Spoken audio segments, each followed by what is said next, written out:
Антибиотиктен абайлаңыз. Емге дауа деп ішкен дәріңіз уға айналуы мүмкін. Дүние жүзінің ғалымдары қуаты күшті дәрілердің салдарын айтып, дабыл қаққаны біраз болды. Ол себепсіз де емес, өйткені адам ағзасындағы микробтардың дені антибиотиктерге төзімді болып алады да емнің әсері болмайды. Қазірде бұл мәселе әлемнің бірқатар елінде аса өзекті болып отыр.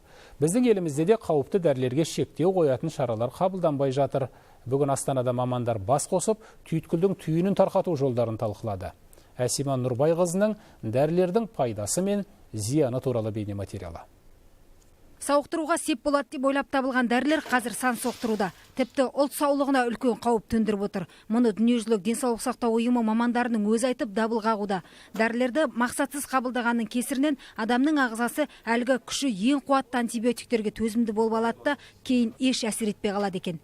В ближайшем будущем антибиотики просто перестанут работать. Жақын жылдар антибиотик адамдарға мүлдем көмектеспейтін болады. Бұл ғаламдық трагедияға ұласатын күрделі мәселе. Жағдай қазіргідей жалғаса берсе, жеңіл аурулардың өзін жаза алмайтын жағдайға жетеміз.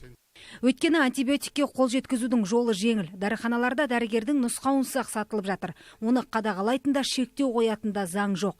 Жиында мамандар бұдан да қорқынышты жайтты жайып салды.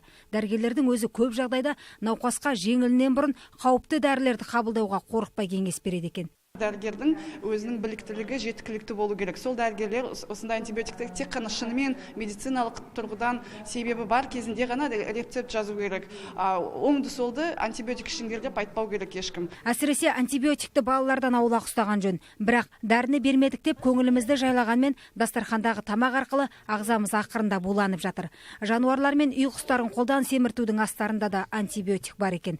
Оны қадағалайтын, тыйым салатын, жазалайтын тағы да заң жоқ. Курица растет в 5 раз быстрее, если ей дают антибиотики. Тауыққа антибиотик салса 5 есеге тез өседі, яғни гормондық өсімі тез жетіледі. Міне қауіп қайдан? Жер бетінде халық саны өсіп келеді. Алайда алдымен ақша емес, ұлттың саулығын ойлау қажет қой. Сол себептен мәселе тез арада шешілуі тиіс. Бұл проблемаға дүние жүзі алаңдап отыр. Өйткені қазірдің өзінде Европаның дамыған елдерінің біразында адам ағзасындағы инфекциялардың 45% ешқандай дәріні қабылдамайды екен. Қауіптің алдын алу мақсатында біздің елімізде арнайы бағдарлама әзірленіп жатыр. Ортақ құжат бекітілсе ғана ғаламдық қауіпке қарсы тұра аламыз.